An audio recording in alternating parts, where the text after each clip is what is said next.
अस्सलाम वालेकुम, कैसे हैं आप सब। आई होप कि आप सब लोग ठीक ठाक होंगे और वेलकम है आप सबका आपके अपने YouTube channel my own garden पे। आज की जो वीडियो है वो उसके अंदर मैं आप लोगों के साथ शेयर करूंगी कि एक चुटकी की कितनी कीमत होती है। आप कहेंगे ये क्या बात हुई। बात ये है कि हमने एक मशहूर डायलॉग सुना हुआ है ना, एक चुटकी संदूर। तो आज मैं आपको बताऊंगी कि एक चुटकी की हमारे गार्डनिंग के अंदर क्या अहमियत है। और मुझे उम्मीद है कि जिनको ये चीज़ नहीं पता होगी, आज की वीडियो देखने के बाद उनको ये चीज़ पता चल जाएगी कि एक चुटकी की कीमत जो है वो कितनी ज़्यादा बेशबहा है। तो आज हम बात करेंगे कोलियस के ऊपर, और कोलियस के अंदर हम एक चुटकी से क्या कमाल कर सकते हैं वो मैं आप लोगों के साथ शेयर करूँगी।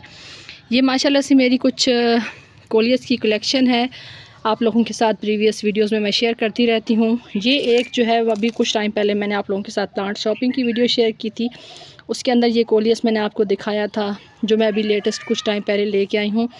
उसके अलावा ये मेरे प्रीवियस जो है वो कोलियस हैं, और इनके ऊपर भी मैंने वीडियो शेयर की हुई है कि जो इसमें आपको मैंने बताया था कि आपके पास जो बहुत कीमती और नायाब कोलियस हैं उनको आप किस तरीके से आगे जो है वो बचा सकते हैं सर्दी में। अब क्योंकि नवंबर चल रहा है, और नवंबर चलने का मतलब ये है कि आपने कुछ काम जो है वो कोलियस के ऊपर इस नवंबर में भी करने हैं, ताकि आपका जो कोलियस है वो अच्छे से चलता रहे और इस पर किसी किस्म का कोई इशू आपको फेस ना करना पड़े। वैसे सर्दियों का जो मौसम होता है वो कोलियस के लिए थोड़ा सा डिफरेंट, मुश्किल आप कह सकते हैं एक तरह से होता है कि कोलियस की जो ग्रोथ है वो सर्दी के मौसम में, क्योंकि कोलियस एक ऐसा पौधा है कि जिसको सर्दियों में भी बचाना मुश्किल होता है और गर्मियों में भी बचाना मुश्किल होता है। तो आपने जो इस टाइम पे एक काम करना है वो ये करना है कि आपने एक चुटकी काटनी है अपने कोलियस को। वो क्यों काटनी है? वो इसलिए काटनी है, ये देखिए यहाँ पे कोलियस को चुटकी काटी गई है, इसकी पिंचिंग की गई है। तो यहाँ से अब देखिए इसकी जो है वो इन फ्यूचर मज़ीद जो ब्रांचेज़ हैं वो निकल रही हैं, ये देखें। तो इसको हमने करना है बुशी, और आज की जो वीडियो है वो कोलियस को बुशी करने के ही हवाले से है। यानी अगर आप चाहते हैं कि आपका कोलियस हेल्दी हो, अच्छा ग्रोथ करे, बहुत ज़्यादा जो टॉल वैरायटी होती है, जो देसी वाला कोलियस होता है, ये वाला मैं आपको साथ शेयर कर रही हूँ। ये देखिए, ये मेरे पास जो वैरायटी है ये देसी वैरायटी है। बाकी जो ये सारे कोलियस हैं ये तकरीबन, ये वाले जो हैं सीड ग्रोन हैं, ये मैंने ख़ुद सीड से ग्रो किए थे। उसके अलावा यहाँ पे कुछ मेरे पास कोलियस हैं वो मैंने सीड से ग्रो किए थे। उसके अलावा एक जो पर्पल और ग्रीन इसी जो है वो टेक्सचर के साथ पर्पल और ग्रीन है, उसको भी मैंने सीड से ग्रो किया था। लेकिन ये जो बाकी वाले कोलियस हैं ये सारे जो हैं वो ये हाइब्रिड में आ जाते हैं, यानी ये देसी नहीं है। इनकी केयर, बाकी जो देसी वाले ये कोलियस है, इसको अगर मैं ओपन भी रख दूँ तो इसको कुछ नहीं होना, क्योंकि यहाँ पे ये देखिए ये काफ़ी सारा ग्रोथ यहाँ पे भी कर रहा है, तो इसको कुछ भी नहीं होना, ये यहाँ पे अच्छे से ग्रोथ करता रहेगा। लेकिन अगर उसके मुकाबले में मैं इन कोलियस को या इस वैरायटी को या ये वाली जो वैरायटीज़ हैं इनको अगर मैं इस तरह से ओपन एरिया में रख दूँ तो फिर ये है कि मैं सिर्फ इन्ना लिल्ला ही पढ़ सकती हूँ, कोलियस ने फिर बचना कोई नहीं है। तो पिछले कुछ सालों की जो मेहनत है, या मैं कहूँ कि जो मैंने थोड़ा बहुत तजर्बा हासिल किया है, उस हिसाब से ये है कि अब इस टाइम पे आपने कोलियस को उठा के रखना है शेडी प्लेस पे।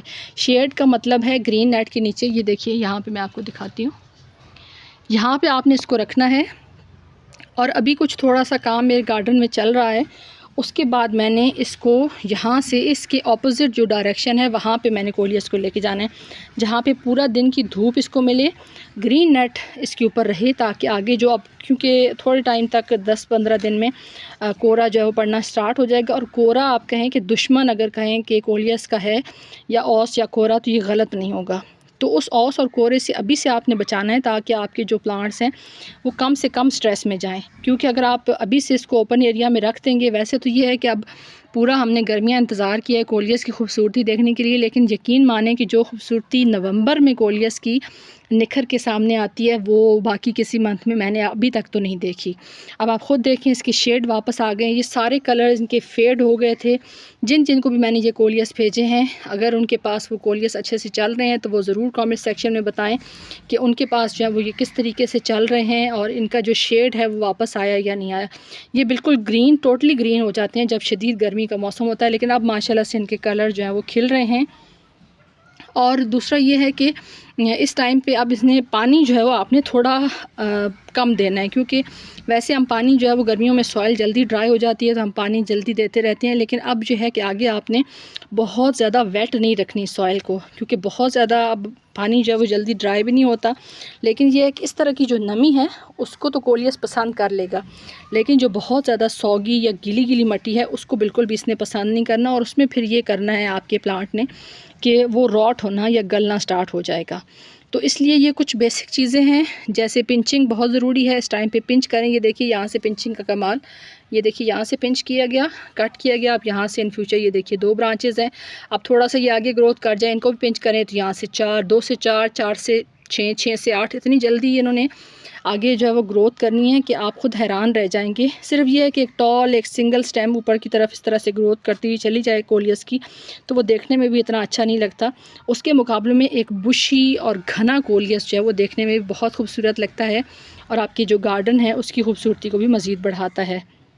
जो आप लिक्विड फर्टिलाइज़र दे रहे थे अपने कोलियस को, वो अब आगे आपने नहीं देना। थोड़ा सा जो है वो आपने ब्रेक लेना है जो इनको आप लिक्विड फर्टिलाइज़र दे रहे थे, क्योंकि अब आगे थोड़ा सा इनकी जो ग्रोथ है वो कम होनी स्टार्ट हो जाएगी।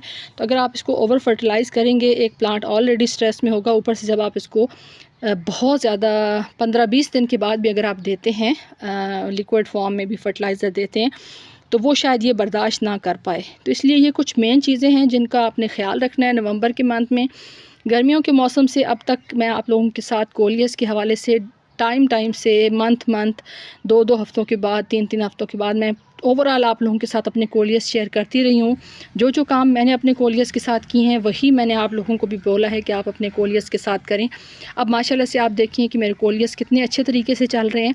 कोशिश करें कि आपका जो प्लांट है वो कम से कम स्ट्रेस में जाए, क्योंकि जितना ज़्यादा आपका प्लांट स्ट्रेस में जाएगा आपका जो है ना BP लेवल काफ़ी ज़्यादा हाई हो जाएगा, क्योंकि पूरा टाइम जो है ना वो स्ट्रगल ये रहती है। एक क्राइसैंथेमम के ऊपर मैंने देखा है और एक जो है वो कोलियस के ऊपर देखा है कि इन प्लांट्स की तो इतनी ज़्यादा केयर करनी पड़ती है, इतनी ज़्यादा केयर करनी पड़ती है कि आप कई दफ़ा चिढ़ जाते हैं कि यार क्या मुसीबत है, इनके नखरे ख़त्म नहीं होते। लेकिन क्या करें, वो किसी ने क्या कहा है कि खुदा जब हुस्न देता है तो नज़ाकत आ ही जाती है, तो फिर नखरे आ ही जाते हैं। जब आपको इतना हसीन अल्लाह ने बनाया है तो ज़ाहिर है आपके नखरे जो है वो उठाने भी हम पे जो है वो क्या कह सकते हैं, फ़र्ज़ ही हो जाते हैं एक तरह से कि भाई इतनी खूबसूरत चीज़ है तो इसका ख्याल रखना भी बनता है।